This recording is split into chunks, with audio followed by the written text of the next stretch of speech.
Hello everyone, today we talk about the reign of Heraclius for our Byzantine Manualistic History series. We never really discussed this period ever, right? Not even in the in-depth content, which is extraordinary. It's actually a testament to the randomness of the cycle from a statistical point of view. Some topics will be, of course, less frequent than others. And there are sometimes these gaps forming that, however, usually end up being refilled much more quickly. Not even just in a, because of course the cycle branches run out at some point, you need to refresh it with new ones. But because really, from a statistical point of view, you have always this sort of twinning of very similar topics at a short distance from one another. And that's also how we proceed. But Heraclius' reign deserves really a lot of attention, which is something in the future we will definitely give to the period for so many reasons. Just recently made a video about late antiquity, and of course a great deal of Heraclius' reign and one of his immediate successors are laden with this most obvious issue of crisis, of contraction, of a veritable death of what we call, at least from a conventional point of view, late antiquity.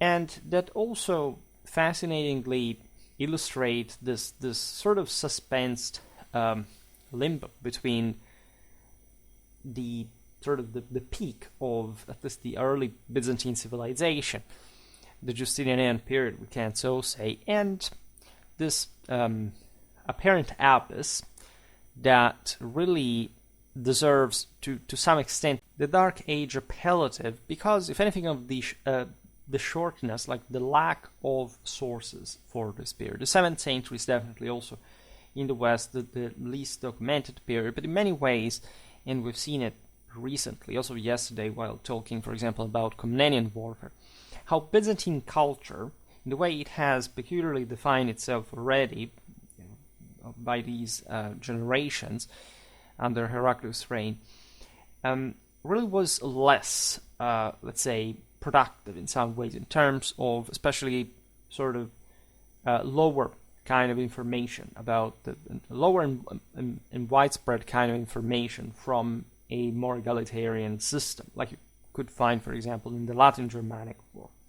Byzantine society was already very oligarchic. It was, in a way, already sclerotic enough to effect collapse, right? Almost threatening the existence of its very self, of the empire, for what the Roman one had remained, at least in this more sort of Byzantine understanding of it in a strictly legalistic, international, political, territorial sense of continuity with the previous polity, but not only like that, right? We know that's better for the West. We discussed this very much. But it is true that every kind of collapse, of shrinking, especially when it comes so suddenly, deserves much greater attention just per se.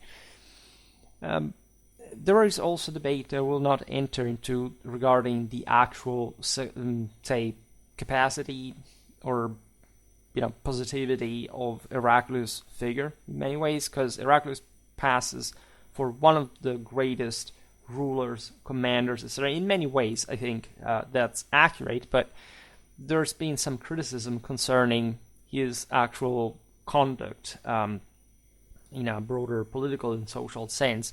That is to say, like, why did the empire risk disappearing at this point, just like it had happened for the western part of it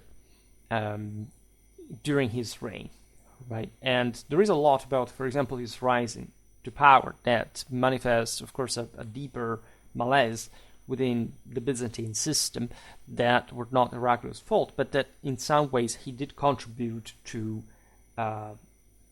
push further, right? For example, the entire issue of the Persian Empire, right? Heraclius manages to destroy it. However, it's likely, as it literally happened also later, that an Iranian, a Persian civilization would have sort of reformed from the Iranian plateau and fundamentally reconstituted some sort of regional power that would be hostile to the same empire, and that trying to destroy, like it entering in Persia, was of course a major accomplishment, but also in many ways what left both Persia and Constantinople exhausted, so that the Arabs, as you know, took advantage of this. It's also true that the Arabs were legitimately, say, underestimated at the moment in which they spawned, let's say, outside of their deserts, which is in of itself, of course, triggered by the weakness, the exhaustion of the previous system. But it is also true that before, especially Yarmouk, every battle, not that one, like in which Islam could have been defeated, would have stopped the spread of Islam. We would really not even probably know too much about it had that been the case. So it's a very complex scenario today we will deal with. Also looking at the European side of the story, because just recently we also made a video about the Avars that, as you know, become the most threatening in Byzantine history exactly at this point, the peak of their power under Heraclius. We will, of course, at some point cover the before, the after. This is part of a broader sort of manualistic approach, so it's all really aimed at telling like the entire story per se, and only then entering a bit more in the depths of it along the way. So there is the military uprising that brought Emperor Phocas to power in 602, which signaled the start of this devastating crisis for Constantinople in a broader chronological sense. Political instability is never good, right? Very much like the western part of the empire, Constantinople was teetering on the brink of collapse for many reasons. We are at the end of late antiquity already. There are major demographic, agricultural shortages in general. Maintaining these enormous ecumenic political territorial realities has become a nightmare for everybody. However, the Byzantines had very solid fundamentals, and they managed, in fact, to resist this crisis. They did shrink their power in many ways, and in today's video we cannot see this fully happening because it took a long time. We will talk more about Islamic invasions, if anything, to understand this better. On the other side, that did find also particular limits in maintaining anything bigger than sort of a regional power of sort. In fact, the great Islamic Caliphate fragments as soon as it's outstretched, right? So it didn't really take too much. In any case, Phocas' short-lived rule in Constantinople was marked by also the symptoms of this broader malaise at a political level, where the severe repressions of the emperor adversaries and also a resurgence of widespread warfare, chaos, notably the Persian invasion in 603 and the renewed Avar-Slav encroachment on the Balkans, really destabilized the system further. Right, this is not a good situation. Again, internal unrest, external attacks of a very significant entity, because the Sasanians were by this point, like the Byzantine alter ego. Constantinople was a sounder civilization than the Persian one, but the latter was really making gigantic efforts to try to knock out what already by this point appeared this more sort of tip of the balance or cornerstone of the entire system in Constantinople. As we've seen, the Avars, this Turco-Mongolian people coming from the steppes, had entered the Pannonian Basin at this point bringing this this avalanche of peoples, mostly Slavic, to penetrate the same Byzantine frontiers in ways that, in fact, could not be controlled by the means of those time states. There were Slavs that crossed, like they Slavicized the Peloponnesian hinterland. They even took boats and went over to North Africa. Like there is a massive adjustment of a wide area of Central Europe and the Balkans that, albeit nominally Byzantine, controlled by the empire, were virtually uncontrollable, especially in their hinterland. Right, one thing is just maintaining a stronghold. This is basically the history, not just of the Byzantine Empire in a nutshell, but very much so when you understand really what were the pillars, the foundations of the empire, like the very specifically urban, coastal, Aegean dimension, and the surroundings essentially just revolving around that for practical reasons, but being very often in the immediate hinterland very different culturally, linguistically. This was the case literally since Hellenic times, wherever Hellenic colonization had spread. Like there had been just a self-referentiality in their own fundamentals and fundamentally general dominance from these positions of preeminence in the land, but without a great interest in sort of mixing with the hinterland itself. Consider this handled by a 6th to 7th century civilization, by all these movements, all these invasions, this gradual destructuration.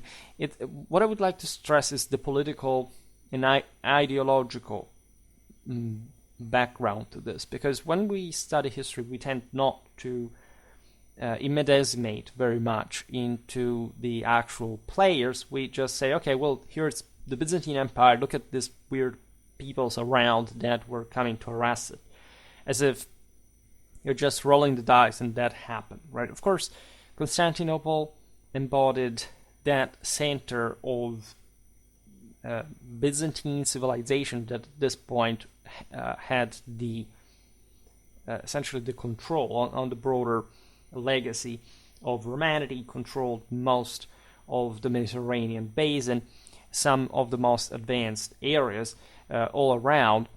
Late antiquity was still alive in its fundamentals within it, and the sense that you could simply just poke this pressure a little bit more, making it crumble, was very attractive to all those peoples that were actually inferior, and they would prove to be actually inferior to Constantinople. This is especially true in Heraclius' reign, but that, of course, hated the Byzantine gods and would have liked to destroy everything just to extend their control all around. This is very interesting because not just, the Persians always try to Germanize the Levant, but you have even the Avars from this Sino-Mongol background that are capable of besieging Constantinople together with the Sasanians in this incredible picture. And you have the Slavs that really are subordinated also to much of these efforts, but they just want to get basically what was left uninhabited by other peoples during the migration era, settling their own villages and not having properly the broader grasp of what sort of managing an empire could be about. Now, the Persians swiftly gained control over extensive regions of the empire, right, exploiting focus crisis, and by 602, their vanguard had established camp at Chalcedon, that is to say, just across the water from the Byzantine capital. You have Constantinople on the other side, Chalcedon, that's it.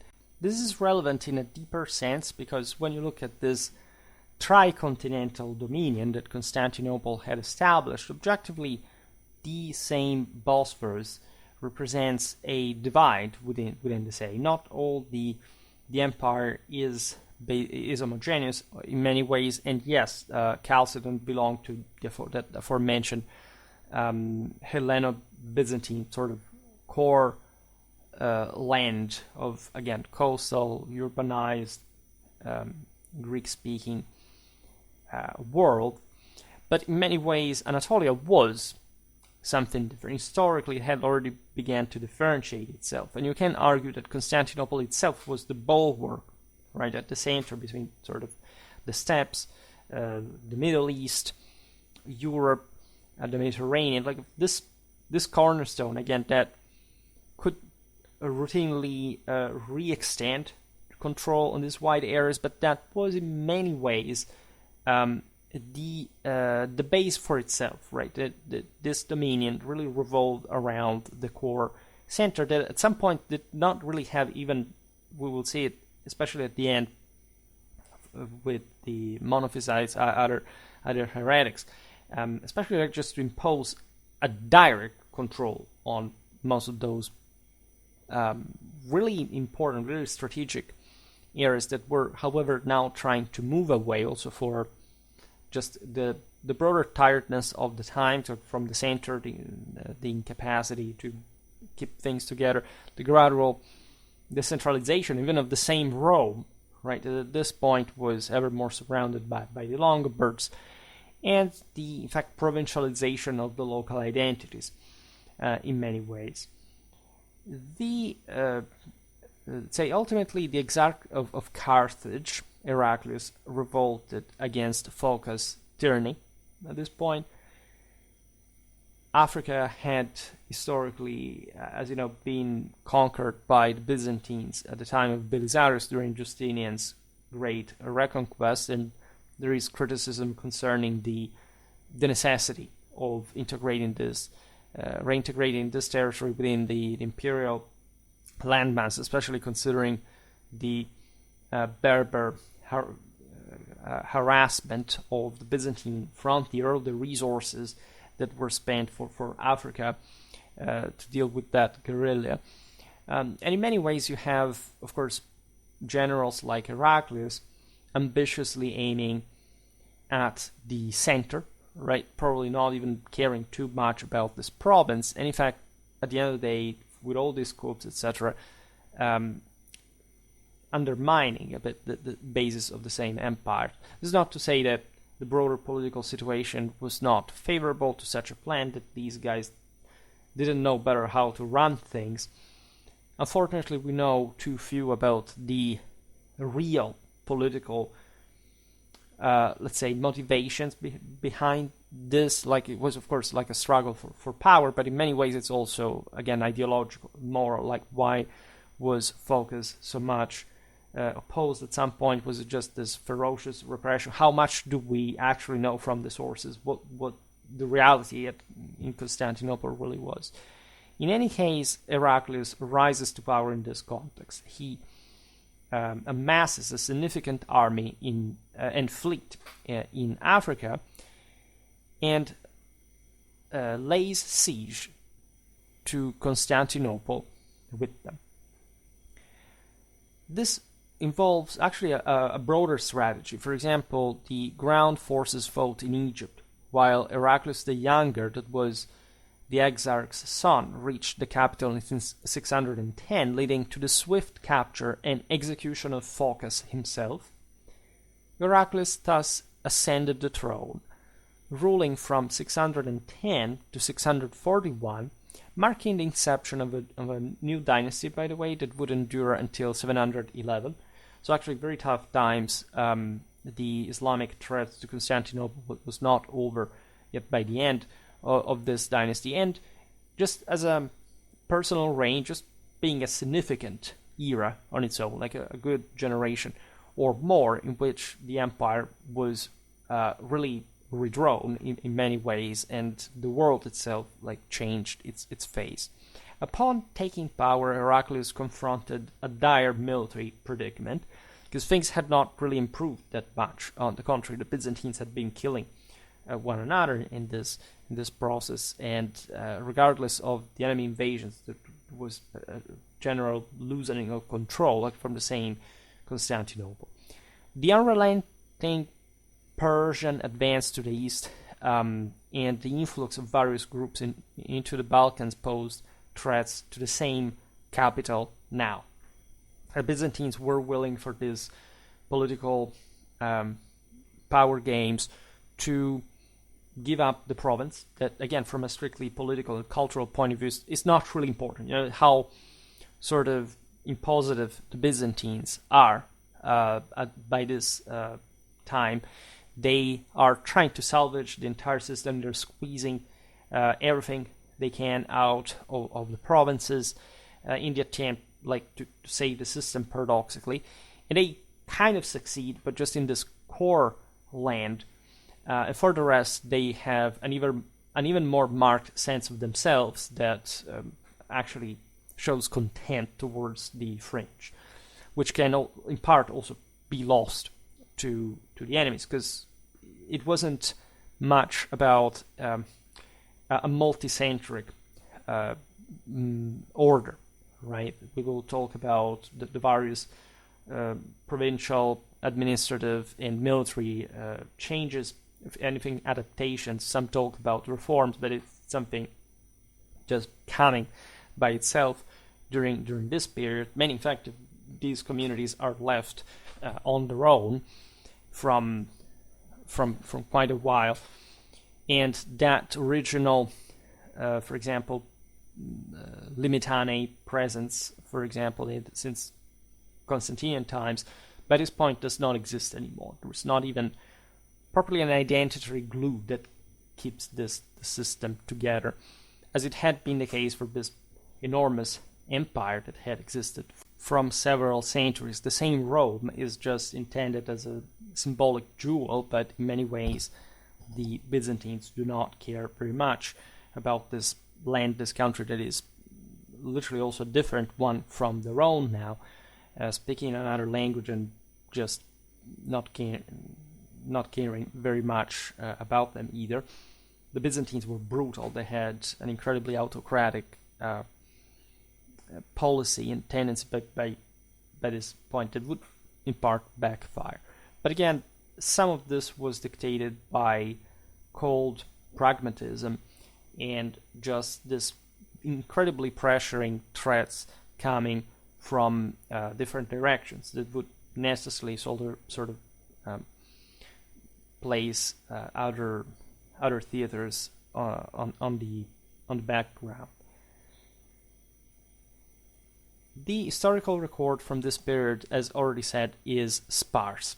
It's really challenging from a historical point of view to even piece together events accurately. Nevertheless, it's evident that the occupation of the Balkan Peninsula intensified significantly in the early 7th century.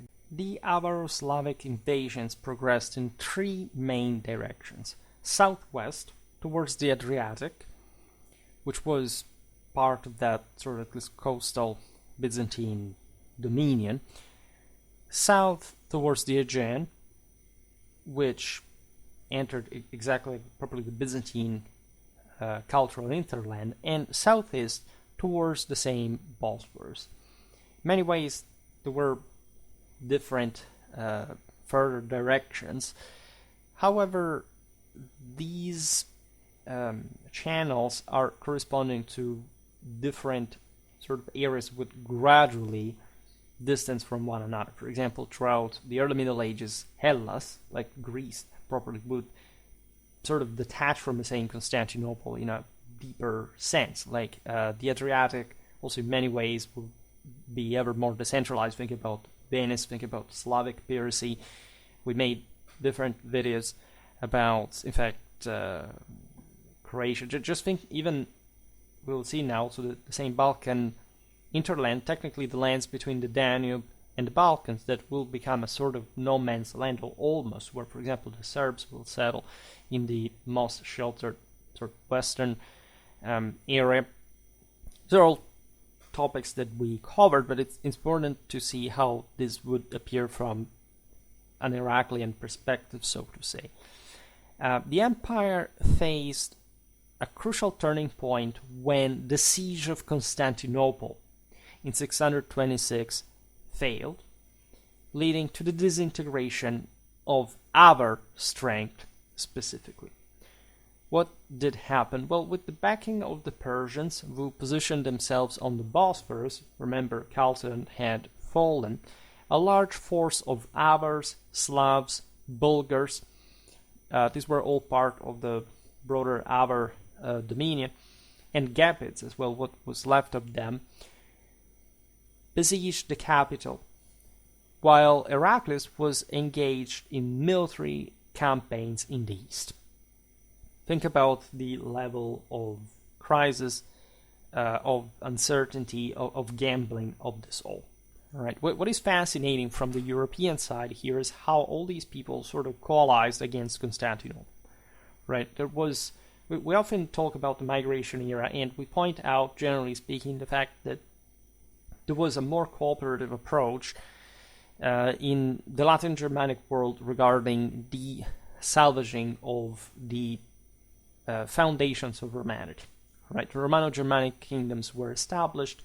They sort of still felt delegated from Constantinople. They had a pneumatic spiritual glue, ever more consolidating them around Rome, and so this more like, in fact, Western dimension. When we look at, you can say strictly Eastern Europe, but say the eastern part of Europe, it's put in this way. So Central Europe, Balkans, you realize that these areas were sort of less developed, first of all, than the West, and that, in fact, the only true civilization was this coastal Byzantine one, rather than anything really surviving in that more capillary way that you can find in Italy, in Spain, in Gaul, even in Britain, if you really want to see, even in the Anglo-Saxons, in many ways, like at least the clearly known occupants of previous settlements that would eventually re-glue back together on a sound Roman basis. The Avars, the Slavs, the Bulgars, also the relics of Germanic peoples, a few of them actually, but the Gepids had occupied, as you know, what would become Transylvania essentially.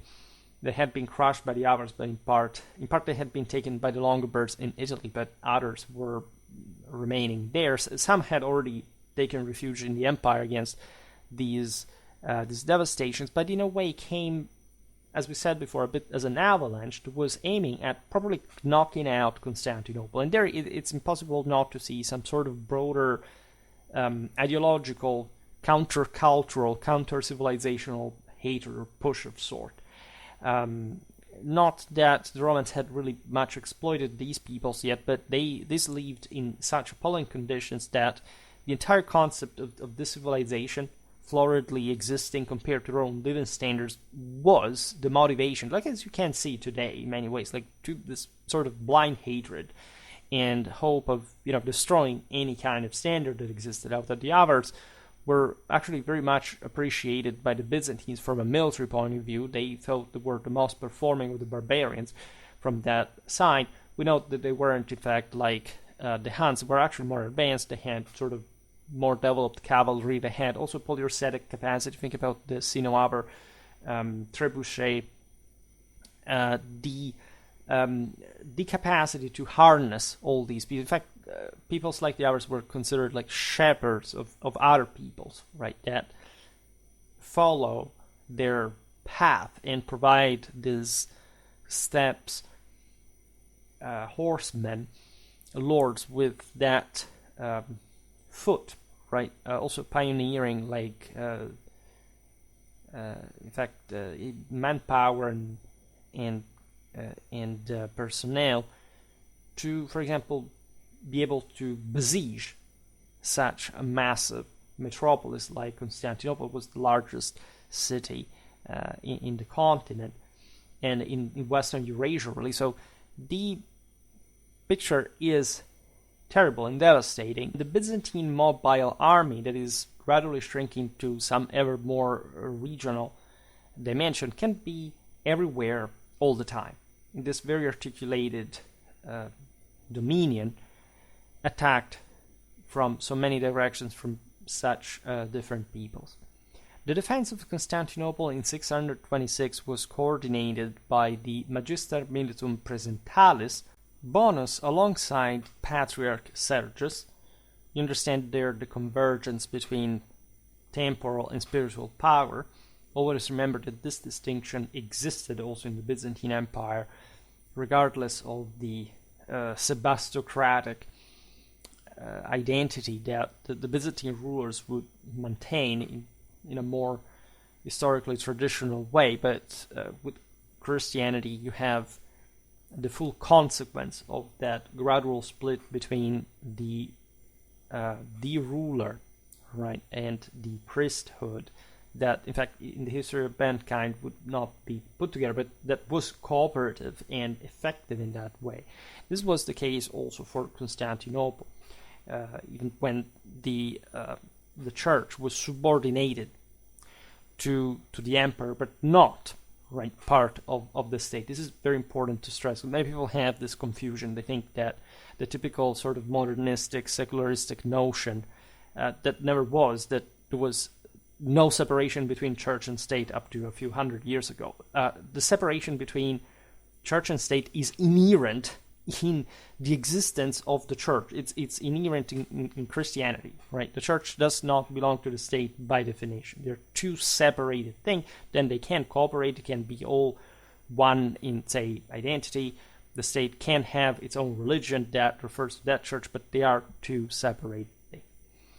Despite the attackers' attempts to seize Constantinople, this internal, temporal, and spiritual cohesion works, right? The combination of Byzantine naval dominance and the robustness of the city's fortifications thwarted the barbarian endeavors.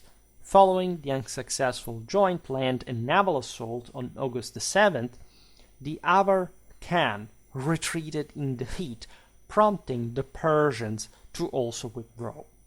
As we've seen in our recent video about the Avars, this was really the peak of Avar power. It's a critical moment all across Eurasia. Nobody really has the resources to drag on more than much, and especially like a steppe people emerged from the bowels of Northeast Asia across the centuries that can settle in Pannonian Plain, can again count on all these various subjects, but that remains always limited, right? They could have been good, they could have succeeded, in fact, in politically uniting also the various Avar clans that historically had been separated at the moment of the settlement. The Avars were not as immediately powerful in the moment of their settlement as they would become now. But this is really, in fact, the peak moment after which, as we've seen, if we have scarce sources for Byzantine history, we can imagine for the Avars. We touched on this topic essentially until Charlemagne. We know almost nothing about what they were doing, if not like in some fringe areas that were better documented, like, I don't know, the Longobards northeast or something like that. But about the core issues of the Avars after the 626 Siege of Constantinople, we are dispensed of, let's put it in this way. It's naturally very important that the Persians as well give up the Siege of Constantinople, because it's a massive strategic and logistical attempt and gamble at large. So the Sasanians, that are not just anyone, right, in terms of military capacity and general political acumen, decide that if the attack from the mainland is over, like there is no way across the straits to challenge Byzantine thalassocracy, the Persians really do not have much to pose to that. They can take over some ports, but they can immediately reshape like a naval force. Like also the Arabs will take a while, even with the Egyptian, the Palestinian, and the Syrian ports. The Persians were pushing with everything they had, and they wisely slowed down a little bit because they said, this was a good chance to knock out Constantinople, but it failed. Like the Theodosian walls, the general Byzantine stubbornness triumphs. Nevertheless, the Slavic issue persisted for some time, and the situation in the Balkans further deteriorated with the settlement of the Serbs and Croats who acknowledged Byzantine authority but only from a nominal point of view. And rather than these peoples that, if anything, were sort of the more controllable, in fact, in this diplomatical international sense, it seems that the Serbs were actually settled within the Byzantine territory, crossing the other one during, like eventually the issues that followed to the failure at Constantinople in 626. You have this other clans that we can't even simply recognize as distinct peoples that pour in, right, and settle in different areas and contribute by Slavicizing the Balkan hinterland, especially, to detach ever more the Byzantine world from this hinterland that will remain unavoidably under the influence of Constantinople, but that in many ways it's now just a different place, right? The inhabitants have, as we were saying before, like also a different, a lesser understanding of the broader point of that empire. And again, there is a video in which I criticize especially this notion of Latin Germanic backwardness in these times. Like, we have always this sort of Byzantine history manualistic interest towards this late antique period. Say, oh my God, the East survived, the West fell, oh my God, what a terrible thing. And then there's like Justinian, it's such a big thing. But if you actually look at what happened, in a few generations here, the entire system collapsed. It heavily barbarized. If anything, the Latin Germanic West was actually more advanced in many ways, and more stable, less sort of affected by these various turmoils, but also just in the hinterland, a much sounder, better structured, organized system in many ways. So it's difficult to tell this history because, again, we have few sources for the East, but even that absence in itself tells you a lot about what the reality really was compared, again, to the West especially. Now, the war with Persia initially went poorly for the empire. Early in his reign, Heraclius witnessed the Persians advance on multiple fronts, seizing, for example, Armenia, the same Anatolia from there. Remember what happened after Manzikert, right? With it's more or less the same dynamic. It's more or less the same gateway.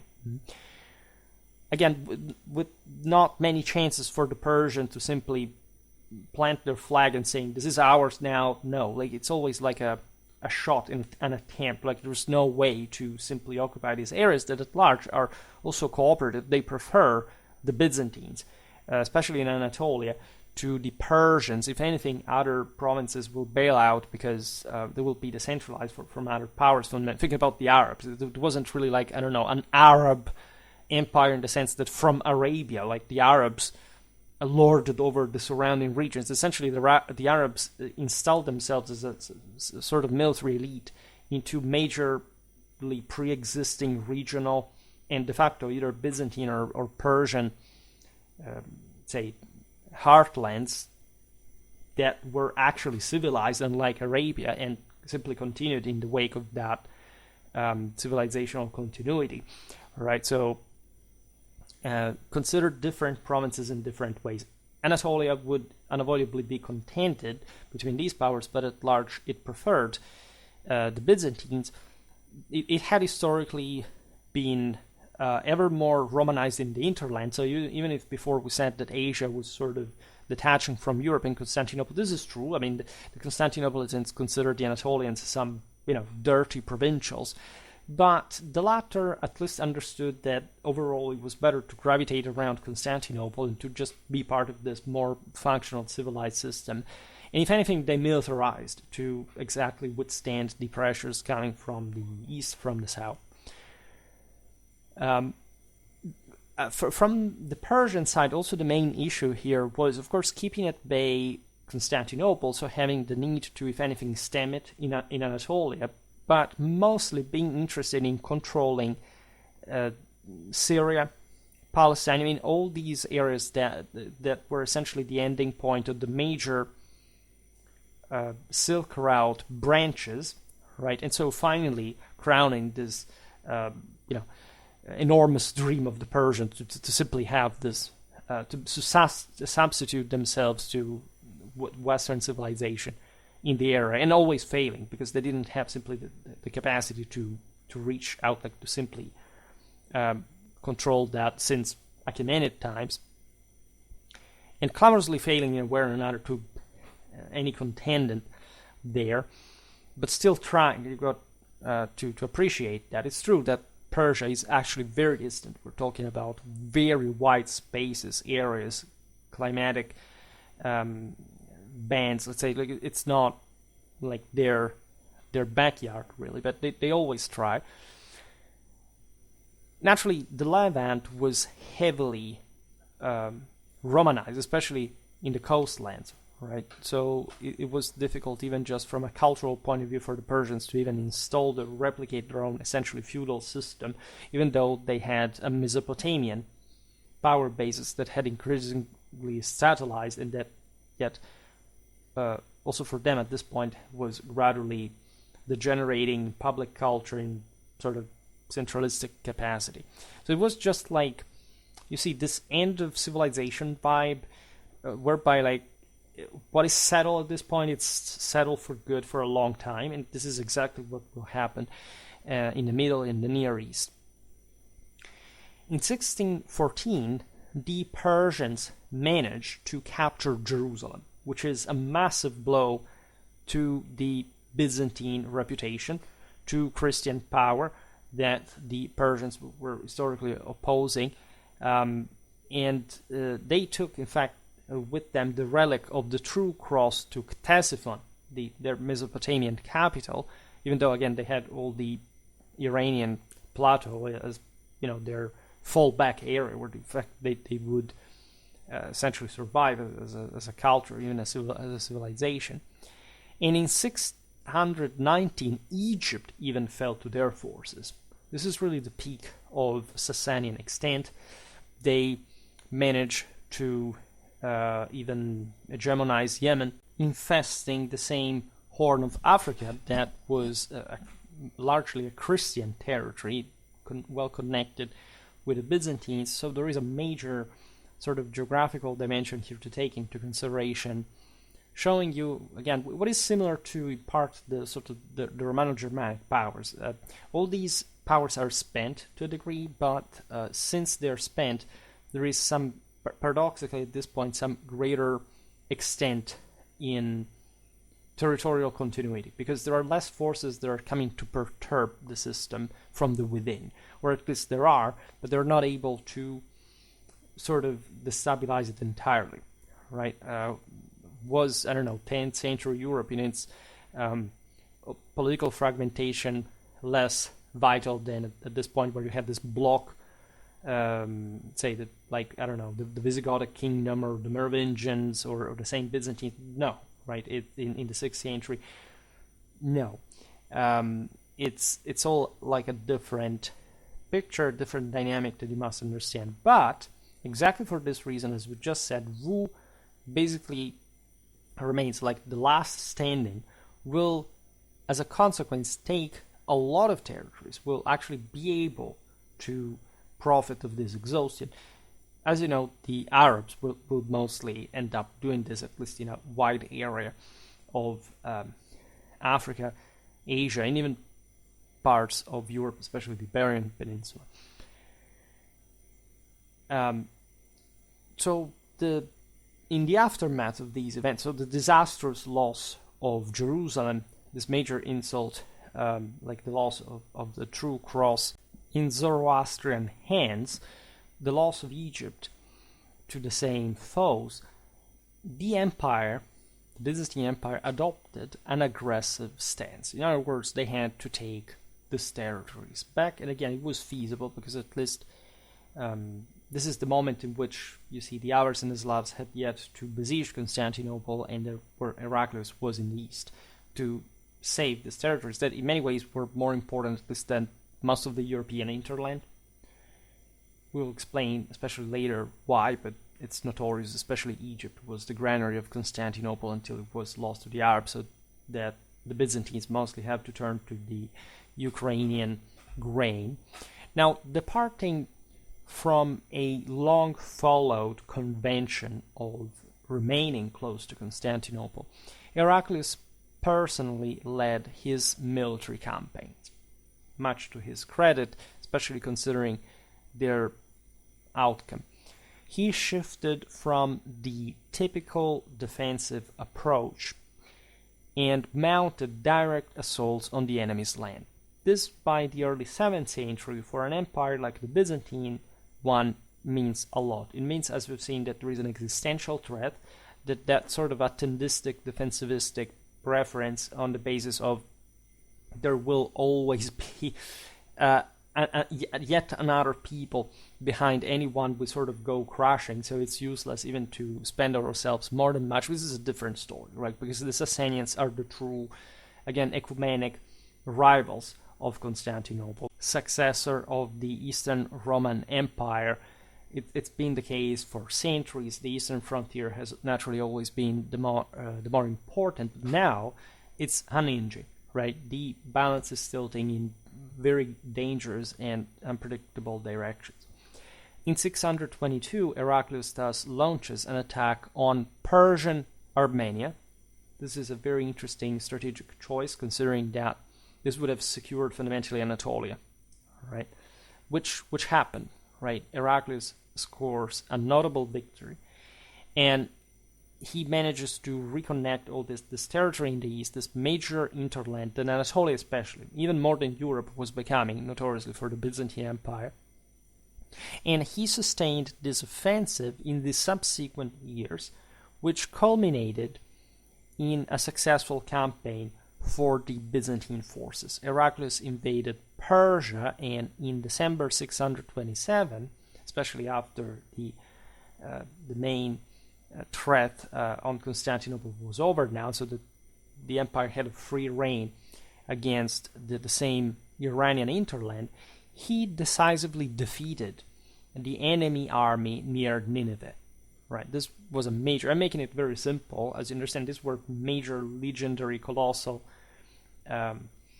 strategic, logistical feats, as Nineveh, not just the enemy Shah is beheaded on the battlefield, but essentially the Sasanian power, like the Sasanian Empire, is annihilated.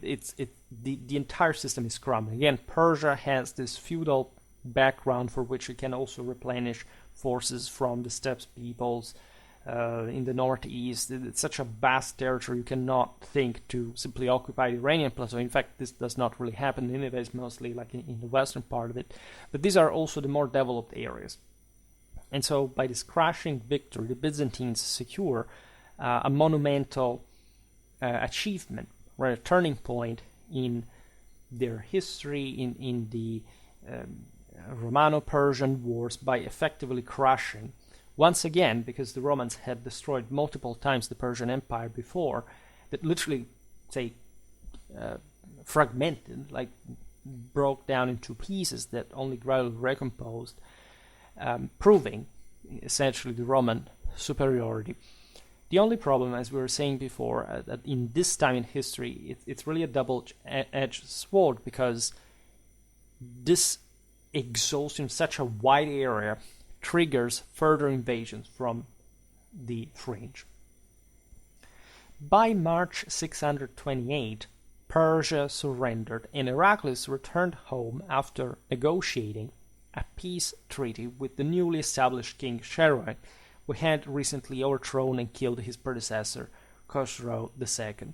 This shows you how Persian culture had not obviously been erased from history, and it would continue through this also incredibly complicated. We will have to talk more about the Sasanians, because that's a very interesting regional history chapter for that matter. But again, there are vast spaces in the hinterland, many dynasties, many clans clashing against one another, and down in this feudal anarchy that followed from the collapse of the Sasanian dynasty. By the way, the true cross, this central relic in Christendom, was triumphantly returned by the Byzantines, signaling an end to the long-standing wars between the Persians and the Romans, marking a significant victory for the latter. However, this Byzantine triumph was soon overshadowed by the growth of external threats that come to overwhelm the same winners, not just the defeated, just a few years after the Persian War's resolution. In fact, the Arabs, who had largely remained on the periphery of the significant historical developments for centuries, they were essentially just a bunch of savages, found unity under the Islamic faith propagated by Muhammad. If anything, on Schwerpunkt, I made lots of videos about Arab warfare also recently. You can appreciate what we were saying before, that aside from these clusters of Arab elites, right, the Arabian Peninsula remains incredibly backward throughout the entire history up to basically the 20th century. And however, this primitivity and general, warlikeness of the local tribes brings their forces to profit from this situation that they had probably been waiting for millennia, that had already produced some outcomes. Like if you look at the Lakhmids, the Ghassanids, etc., in previous times, you realize that some Arab groups had already began, like in late antiquity, to push through, like to become these proxy states for mostly, in fact, the Romans and the Persians on the opposite sides, like from the Red Sea and the Indian Ocean, respectively. The Red Sea is always part of the Indian Ocean. I mean, from the real double sides of the peninsula, longitudinally, and the opportunity, like the fact that many of these Arabs had also served historically into the Byzantine, the Sasanian armies, had gradually habituated them to the possibility of spreading further. Really what happened with Muhammad was lightning. In many ways it was just surprising everyone, but if you look again at every step of the way, you realize that even if there must have been a broader reason for their actual success, but they may have easily lost it all, right? Also because Islam was not really that cohesive at the beginning. It was just most of the traditional sense of struggle and victory that, by the way, also in the Islamic Holy War really derives from the Sasanian Holy War, like the Indo-European, Iranian, style of warfare. This is true also from a strictly technical point of view. If you look at arms and armor, it's very difficult to distinguish their vuz-vu at a point, also because, of course, the Arabs will substitute themselves. They were marrying to the local aristocracies and more. However, you know the story. Following Muhammad's death, the Arabs, guided by the caliphs, launched attacks against both Persia and the Byzantine Empire. Within 20 years, the Sasanian Empire properly fell. I mean, the relics what could have, again, still hold on the previous system fleet, right, were overrun by Islam, while Constantinople endured considerable territorial losses, up to a half, like of the entirety of the empire in the generations, and was forced to adopt at that point a defensive posture that basically will characterize Byzantine history for the rest of its existence against most rivals, starting from this Islamic expansion.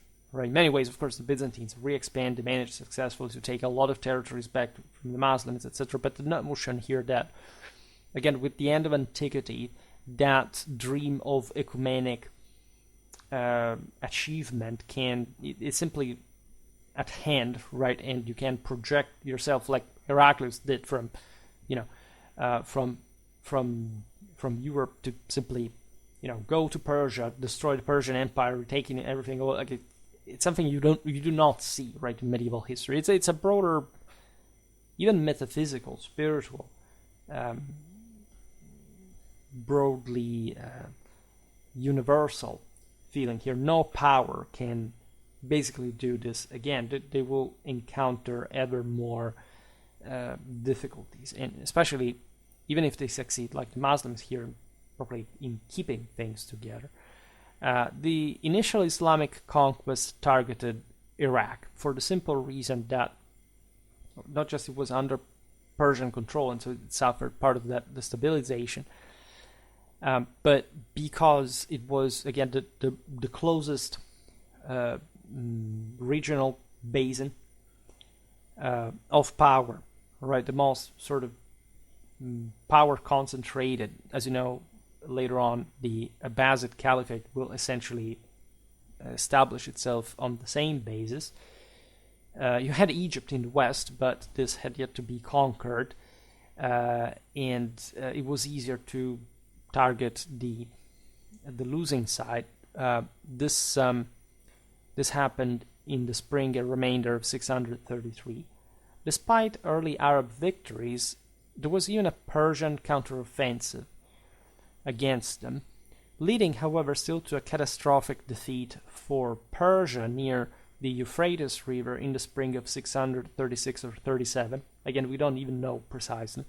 After which the Arabs crossed the same Euphrates, advancing towards Ctesiphon and prompting King Yazdgerd III to flee. This was very ominous, of course, and it really represented like this fall of the giants, the aforementioned sort of revolt of the lesser people, that this idea of a world order that was significantly shattered at the very foundations of power.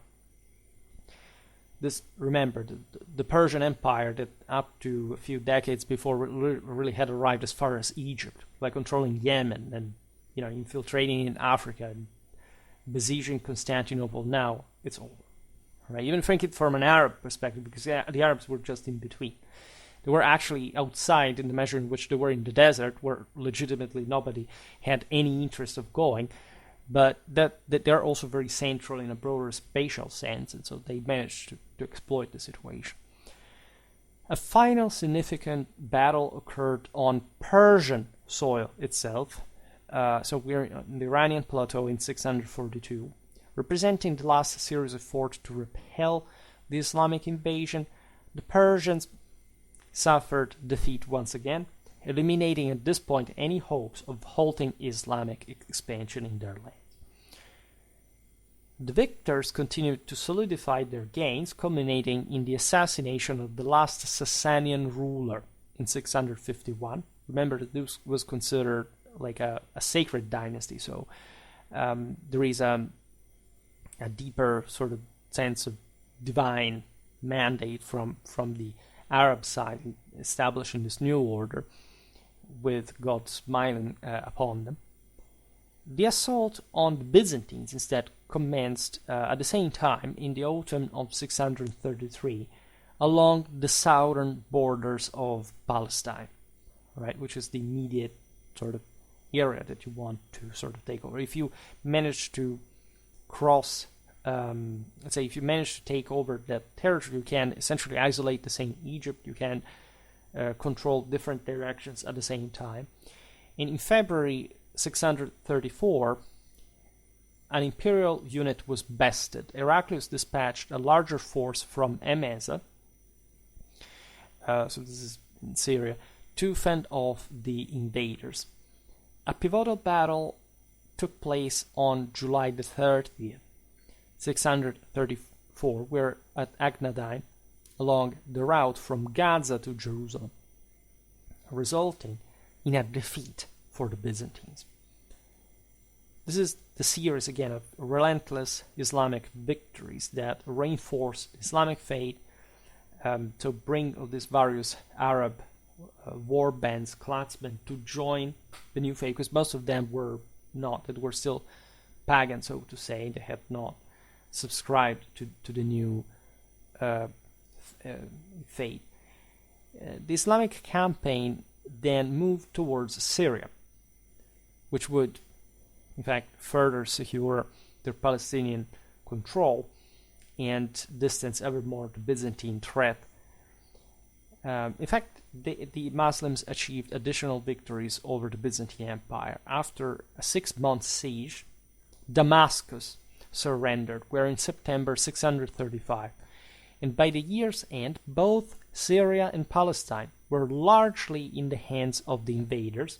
In fact, there are still major Byzantine strongholds resisting. The same Jerusalem, Caesarea, also the coastal cities, these are all resisting to Byzantine hands. This shows you how the Arabs were fundamentally like an underdeveloped force still at this point. They could seize control of the interland, but it's mostly like from the same desertic direction that they have sort of always mastered with their raids, with their general like fringe position. And the strongholds naturally fear the Islamic forces concentrations that are mounting and that can take on these strongholds, but the preferred strategy for the same Muslims is to crush any kind of reinforcements that the Byzantines can send in, because at that point, if as it's going to happen actually, the Muslims are yet again victorious, they can't properly exhaust Byzantine forces, and nobody will come to the aid of those strongholds that will have to fall. So the Byzantines launch, predictably, a desperate counterattack, but the imperial forces are again defeated, this time at the sort of turning point of the broader theater, the significant battle of Yarmouk, that is a tributary of the Jordan River south of the Sea of Galilee, where on August the 20th, 636. The battle goes on for multiple days. It's interesting to study. We know again a few, but there are interesting, hypotheses how everything went. And after this, however, Islam wins basically full control over Syria and Palestine. And there is hardly, at this point, like the Byzantines can do. By early 638, the conquest was largely complete, except still for Caesarea and Jerusalem. The Holy City capitulated later that year, however, following negotiations led by Patriarch Sophronius with Caliph Omar, and in 640 Caesarea also fell. This is particularly relevant because, as we will see now, these eastern provinces had literally opened the gates to the Arabs, right? They would have resisted had the Byzantines sort of crushed these incursions, but it didn't happen. And so basically, it wasn't much of a resistance against Islam. There weren't many sort of forts to go against this force. If anything, the local, also Christian forces decided to exploit the situation, to be under somebody else's control that made them pay less taxes than Constantinople did. So destructuring the entire system just to gain temporarily this provincial religious autonomy from Constantinople, which also tells you how, from one side, they did not really think that Islam itself would have gone too far, regardless of these victories, and also how still they believed that there was only one possibility as far as living within a broader Christian ecumenic reality, that as it would happen, like the context with Constantinople would have remained, the general ecclesiastical issues and policies would have continued to occur. As you know, in the rest of Byzantine history, when the empire finally began to re-expand, the Byzantines go pretty close to reconquer Syria and Palestine entirely, right? Eventually, the thing fails. The Crusaders arrive. Then the Islamic forces managed to eventually recover after centuries those territories. In the meanwhile, the Byzantine Empire significantly weakened. But the turning point was really this one.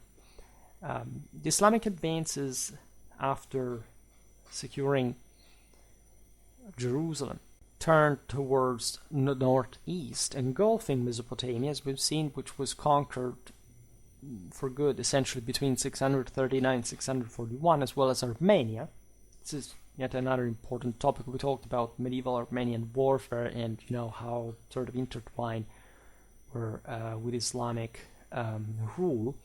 This was a very, heavily mountainous, fortified, feudal reality. It was very difficult to control, similarly to the Iranian plateaus, this broader Mashrek regional cradle, let's say. However, where the Arabs began to exert influence in 640, seizing portions of the territory from the empire and managing to manipulate the local Armenian nobility, some of which even converted to Islam. This was also another major loss because Anatolia was once again unprotected on her eastern flank. And Islam was now spreading like crazy, if you think about it. The assault against Egypt intensified with the arrival of an expeditionary force in the Delta in 639. In the subsequent year, after a significant Byzantine defeat in the only major battle of the theater, Arab forces advanced on Alexandria. Their swift victory, despite being strategically outnumbered by the Byzantines, was noteworthy and attributed to several key factors. The fervor of the Islamic fighters, that was objectively pretty high, the revival of imperial forces following the war with Persia, and the instability of the central government among the Monophysite communities which favored the invaders. This is especially true for Egypt, right? Egypt really opened the gates to Islam, right? The notion that the Library of Alexandria was destroyed by the Arabs, that's not really true. The Arabs actually wanted to preserve all of this because they understood how all very powerful it was. There were some acts like, I don't know, there is just the Quran, but actually the Caliphate would maintain all these treasures of knowledge in these great Hellenistic libraries that, however, nobody really frequented. And that would be the case also in the Arab world. Like the Arabs inherited this immense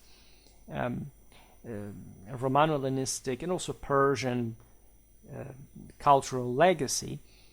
The true center was Hellenism, and already in those places, like only courtier entered to really research. So we have this notion that, oh my God, there were all these libraries out there. Look at the West, especially those barbarians, those Franks. Actually, the West was sort of much more literate down the line, and there was not really the age of libraries anymore at a large scale. But this is true also for this Hellenistic East at large. At least the Arabs partly preserved it, but they also sort of sclerotized it in the same way the Byzantines did with their stately, at the end of the day, with the statal shortcoming on the very longer run.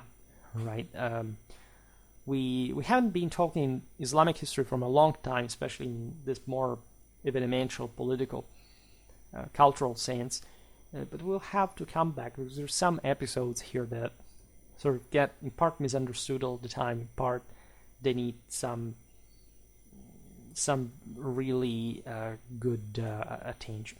In any case, as a result of the Islamic conquest of Egypt, the need for a solution to the religious tensions increased because the Byzantines still thought that it was possible to recover these areas at some point, right?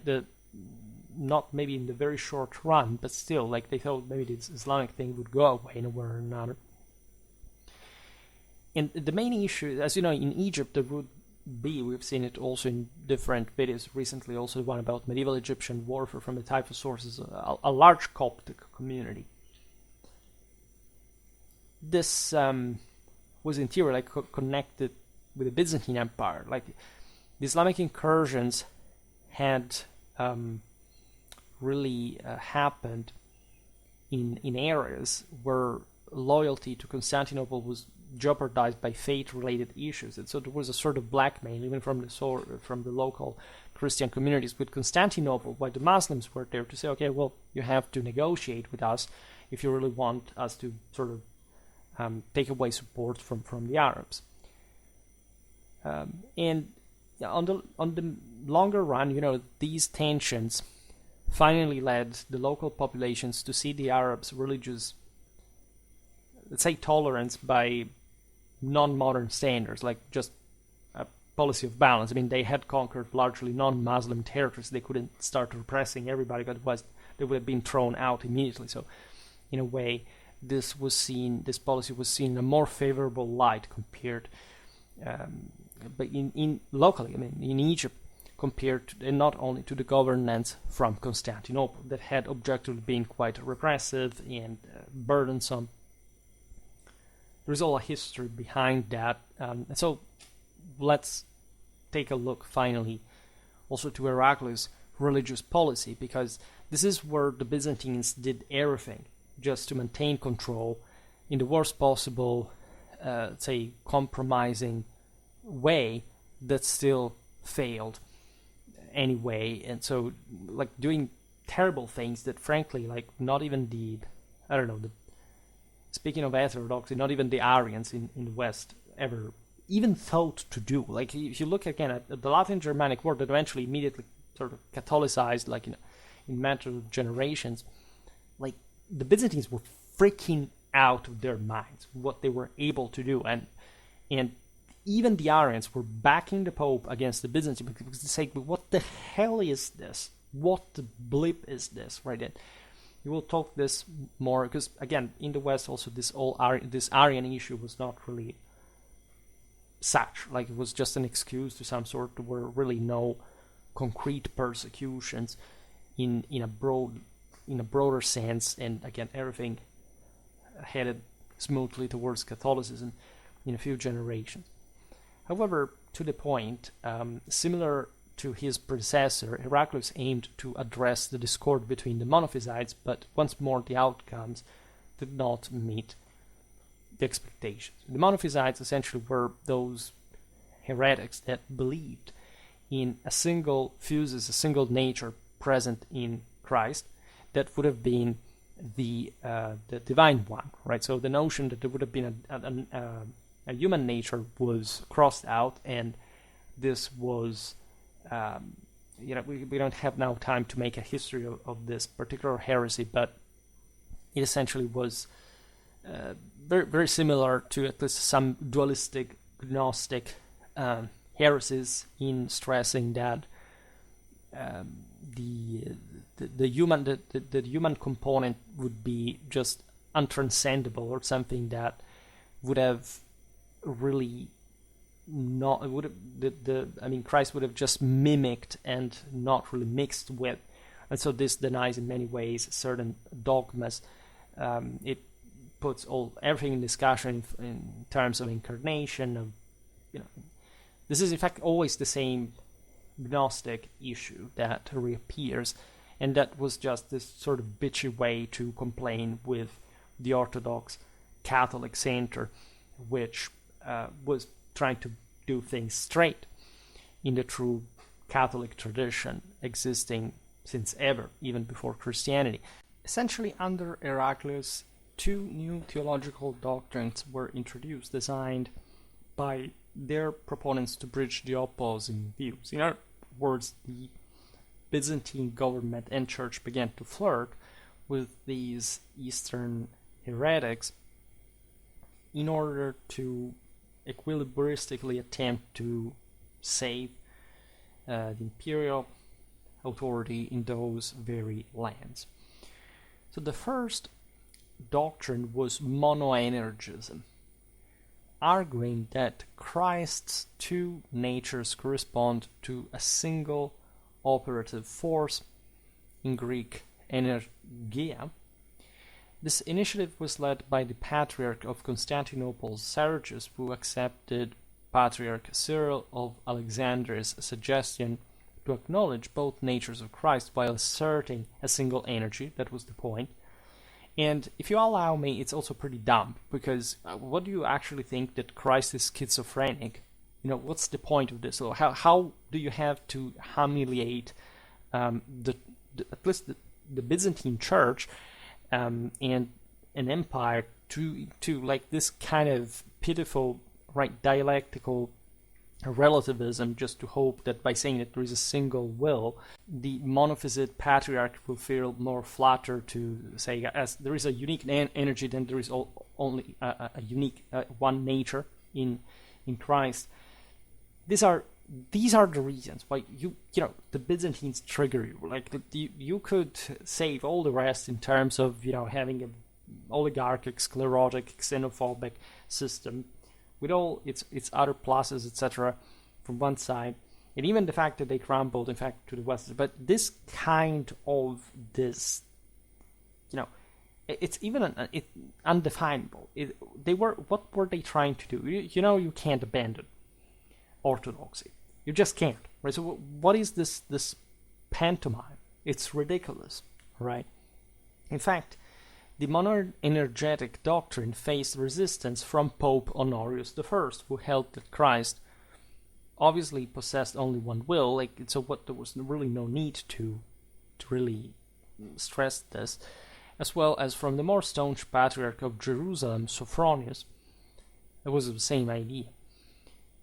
Because all these eastern provinces didn't have all the same ideas. Of course, it was a brutal competition between Alexandria and Jerusalem. These were the metropolitic sees of the empire, right? Antioch, Rome. The second doctrine proposed was monothelism or monothelitism, which affirms that while Christ has two natures, he possesses a single will, with Greek roots mono, one, and thelema, from telos, will. So this theory intended to serve as a compromise as well to quell opposition against monoenergism. So they used a patch of a joke, right? And this was similarly articulated by Patriarch Sergius, receiving, if anything, papal endorsement at that point, because at that point it was so ridiculous, right, that it wasn't really changing anything in a doctrinal sense. Of course, Christ has the same will. Like, if we have to go to war with the Byzantines for this, let them do. This position was formalized later by Heraclius' ecthesis, a decree addressing matters of faith issued in 638. Once again, as had become typical, the decisions regarding faith issues did not achieve the expected unity. The ecthesis faced backlash from both Orthodox and Monophysite factions, and it was strongly opposed by Severinus, the successor of Honorius I, who rejected even its cautious acknowledgement. In other words, the same Rome was fed up, right? And this is where some of the worst pages in Byzantine honor or lack thereof really are written, because in response to the Roman antagonism, the Byzantine government resorted to brutal tactics, choosing an indirect method of retaliation. At least in this case, in 640, soldiers stationed in Italy expressed discontent over delayed payment, because, as we said before, the peninsula was treated by Constantinople just as the centralized place that, hadn't it been for Rome, it's not like it wasn't important, but now large swaths of it were lost to the Longobards. There were all these more pressuring issues in the east. Like, it wasn't just like the first concern, right? And these local soldiers, also in context where like the local peasants were fleeing to the Lombard areas because they didn't want to pay Byzantine taxes, were complaining, as always, because Constantinople would always await or refuse even to pay if it could. So this issue was leveraged to incite the soldiers against the papal administration.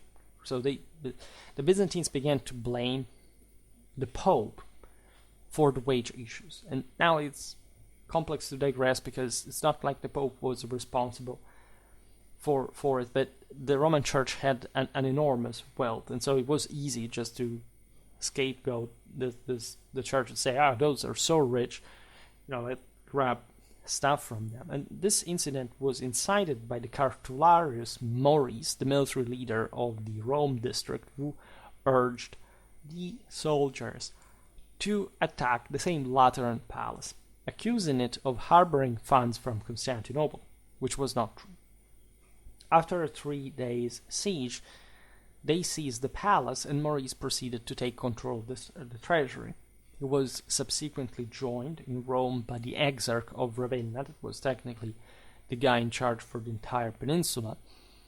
From a civil military point of view, we're talking the Armenian Isaac, who was Exarch from 625 to 643, who exiled prominent members of the Roman clergy and conducted an inventory of the confiscated resources, some of which were sent back to Constantinople. All of this, by the way, at the same time in which Byzantine Italy was sort of falling to pieces because of the ever more successful Lombard offensive against its territory. The overall situation, as you understand, is pretty messed up. These are some objectives of the darkest pages in European history at large. You have always this sense that things were not right, especially when you start looking at the Byzantine religious policy. In these years, you realize that the West was incredibly orthodox compared to whatever was being done in Constantinople. The sense of Catholic unity had been properly thrown under the bus by the Byzantines, and that overall the situation was not brilliant for anyone involved. However, the Byzantines were unloading their problems on people that, from their side, were essentially trying to be on their own. I mean, the Roman situation was a much easier one, admittedly, than the one of Constantinople. However, the latter was a massive power. Still, the Rome was just becoming an ever more autonomous reality from the same empire, highlighting this important detachment that was occurring between, say, properly the Italic, the Latin, compared to the Greek or Byzantine world, right? And this is such a crucial moment because, again, it's not that far away from Justinian. And at the time of Heraclius, there were people who would have remembered the Gothic War in Italy, still alive, right? And so it's not that far away. It's actually highlighting how there was really never quite a particular moment of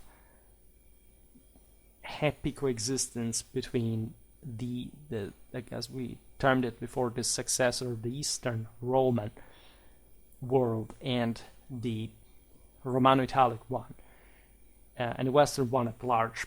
And that's also the reason why I criticized in many videos the notion that there was a sort of overarching Byzantine unity that would have stemmed from some common Roman feeling.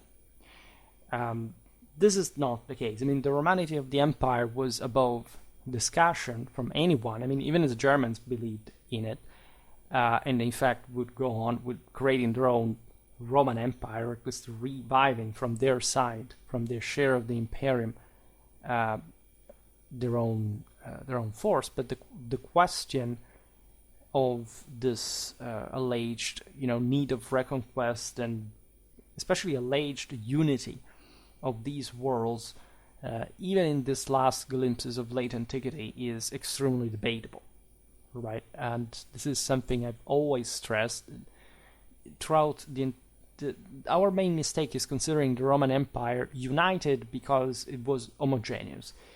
This is the most stupid anti-traditional thinking that a person can have. Like, the empire existed because it was a heavily hierarchical system whereby a master race had conquered the entire world and brought all the other races under, right? And when this situation begins to destabilize for moral issues, everybody tried to stress now that there had to be a single unity whatsoever, as if that original Romanity doesn't mean some abstract thing. It was properly the Romano-Italic nation that had conquered the whole thing, had to be embodied by somebody else. And of course, by that point, Romanity was metaphysical. This is why you can have the Byzantines being Romaioi. That's why you can have the Ottonians literally stating they were metaphysically Roman from an ethnical point of view. And the continuity of Romanity in the firmament, in the traditional dynamic of transfiguration that we described in many other videos. But the notion here that Romanity equated to some homogeneity, which also unfortunately dumb conservatives started to believe, because they're just essentially some racists that believe that Rome is an enemy to destroy and not essentially the only standard that their miserably mortal reality conflicts against because of their sins and their stupidity, is now lost, right? And you find this all around in this kind of ethno-narcissistic self-sabotage of civilization, which the average person objectively is not able to afford as a human being, right? Nor from a personal, a cultural, or moral point of view. Something that these people at the time, if anything, still understood, even after this major collapse of the imperial Catholic tradition, still managing to hold out, and especially in the West, creating a functional system in terms of power generation that overwhelmed the same Byzantines and their legalistic presumptions against what had to be done, including dictating to the church what to do. And while the Constantinopolitan church could be intimidated into subjection, the Roman one told them to go blick themselves and create an empire that eventually would destroy them, right? And by the way, just little note about the broader dynamic happened. Like, if any, say, person in the world had at least this basic understanding of the dynamic, I don't go too far as, them knowing what Catholic means, the entire story, this channel, etc. Like, it's too much, right? It's too difficult. But if they only pictured this, well, we would live in a much better world, I'm sure, right? And so, as you understand today, we, if anything, listed the overall, say, dynamics behind this. All what fascinates me most of this period is the stretches, the extent of this, like the fact that an Heraclius could go up to Nineveh to crash the Sasanian Empire, and you imagine, like, all the territories, all these spaces that were covered, right? They are immense and crossed with the means of the time. It's something insane, really. Think about the extent of it. The same Arabian Peninsula is huge, extensionally speaking.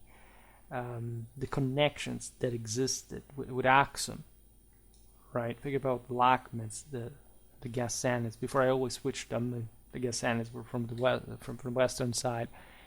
But truly, also the level of politics what we tend to ignore on a regular basis, right? Like Mara, Otman. We'll talk about these at some point, because they are relevant polities that we tend not to conceive more than much. And I can think of so many. The most beautiful maps, I would say, that we use are the ones by Thomas Lessman. But by the way, watched one of my videos accidentally and said, I'm glad you use my maps. And said, well, it's a pleasure, like a great fan. And these really do give you an important dimension of the various polities of different times in history. Are very accurate. I always praise him for this. At least I always, if anything, I never praise him, but because I never talk about it. But I always mention and I always list at the end of every video, like of course, the link to his maps. And the notion, it's an impression I had when I visited Athens Acropolis, the Parthenon, giving you the feeling of the fact that, do you realize the Achaemenids stepped on that, right? The sense that the Ottomans are already too European, like to feel them too far away. But I mean, the fact that at some point some Persian, from God knows where, stood on the Athenian Acropolis, that's a feeling that opens you to this broader East, right? And I think that's how far east I went Warsaw is, but Warsaw is not as east as Athens. But I mean, it's that sense of the extent, the stretch of the world that opens, like Alexander's view to you towards this east, full of riches and power. That, however, especially at this point in history, was already sort of lagging behind in many ways. As we've seen, the stability, for example, of the same Sasanian Empire is very debatable. But we will have to, because this was still a major civilization. I want to minimize that. I don't want to inferiorize it at all. Actually, I want to stress how big and powerful it was, but exactly for that reason, how this often happens in civilization, how always a step away from the brink of collapse it is, even in times of great success. And I think that today's video, Heraclius times, really highlight that in ways that we can't ignore, can't be ignored really at levels that are magnitudinally historical. And these are eras on their own. By the way, we could study this whole thing in so many different ways, in so many, so much more in-depth fashion that, again, I barely can do on Schwerpunkt on a regular basis, but that's why we're here to still essentially cover everything we can in the level of depth that it deserves. First, as a manualistic introduction, and then, right, ever more in depth, which is really what we want to do for our content. For today, however, I stop it here. I'm glad we finally covered Heraclius. If you enjoyed this video, please share it. Otherwise, leave a like or subscribe to my channel if you're interested in my upcoming content. As always, I thank you heartily for listening to me. I wish you a nice time and see you next time.